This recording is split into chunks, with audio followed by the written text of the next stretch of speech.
राजा परीक्षित हुए हैं, वो इस बात का दावा करते थे कि हमारे बुजुर्ग गौ के समय से चला आ रहा है कि वो मन के विषयभूत नहीं। वहाँ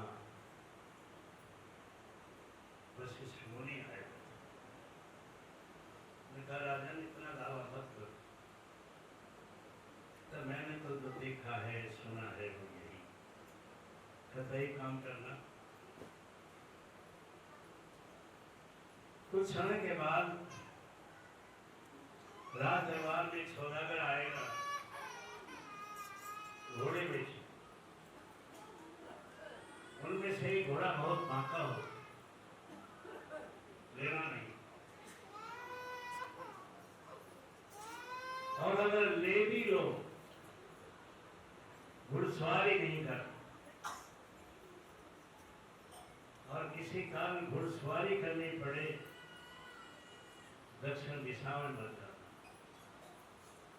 और चले गए, वहां जंगल में बहुत सुंदर औरत मिलेगी, रोएगी अपना टुकड़ा, उसकी बातों में मत आना, सुन लेना और उसका जैसे बने उसकी सहायता करना, लेकिन उसको साथ मत ले। अगर ले आओ तो शादी ना करना। रानी मत बनना, अगर उसे रानी बना दिया तो तुम्हारा बंटा धार कर देगा। मुनि जी कहते चले गए। राजा परीक्षित ने सोचा कि हाँ की बात तुम मान ली हो। कुछ समय के बाद पठान लोग घोड़ा लेके आ गए। राज दरबारियों ने कहा कि ऐसा बाका घोड़ा कभी आया नहीं। राजा ने कहा देखो मुझे हुक्म है अपने गुरु का, मैं इसको लूंगा। कहा जी ले लो, आगे तो कार्रवाई हो मत करना। ले फिर कुछ दिन के बाद साइंसों ने बताया, जो घोड़ों की देखरेख करते हैं साइंस होते हैं, कहा जी सवारी के आपकी सवारी के लायक। कहता मैंने बताया था मुझे हुक्म नहीं है। कहते क्या फर्क पड़ता है, पर देखो तो। राजा बैठा, उत्तर की तरफ चलने के लिए मुंह किया, घोड़ा दक्षिण की तरफ चल पड़ा, सीधा जंगल में पहुंचा। वहां एक औरत बिलख रही थी, रो रही।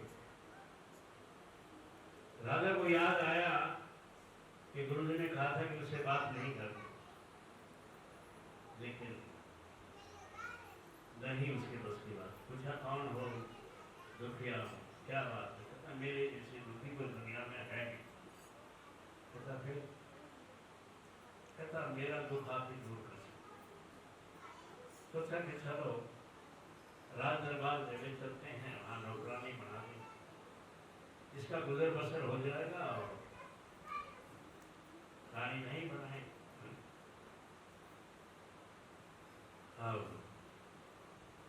घोड़े पे बिठाया और ले आया।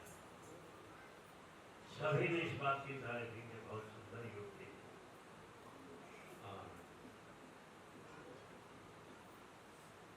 उसको कहीं जगह दे दी, अपना समय बिताने लगी।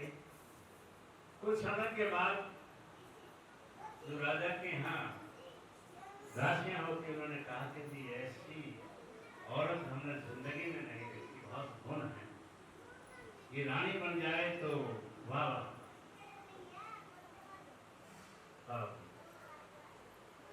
रानी बना दी। कहीं कोई स्टेप ऐसा नहीं छोड़ा जो गुरु ने कहा था उसको ना माने।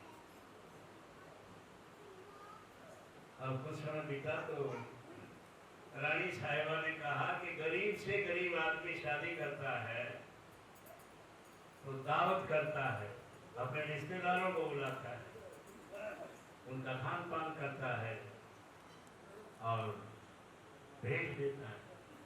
आपने तो कुछ नहीं किया, तो बताओ। कहता रिश्तेदार राज दरबारी तो होंगे ही होंगे, साधु संतों को बुला। यहाँ राजा परीक्षित को अपील कर दिया कि साधु संतों की बात करती है तो अच्छी बात है, बुला दी। प्रसाद शुरू हुआ तो रानी ने कहा कि मैं जब की सेवा करूं। अब जंगल से आए हुए साधु देखे रानी बहुत सुंदर है। अब रानी को से भूखा है, मुझे देख रहे। राजा को जाके शिकायत जी कहते क्या साधु बुलाया आपने, तो मेरे को देखते हैं, इनकी नजर अच्छी नहीं है। राजा ने तलवार दी और वार्ता शुरू कर। तब वशिष्ठ मुनि आएगा, रुक जाओ। मैंने कहा था ना ये सब ना कर, और आज तो तुमने नरसंहार कर दिया, इससे बुरा और क्या हो सकता है। यहीं से हमारी बात शुरू हुई थी। स्वयं बुरा के हम बोले, स्वयं बुरा के बुरे कर्म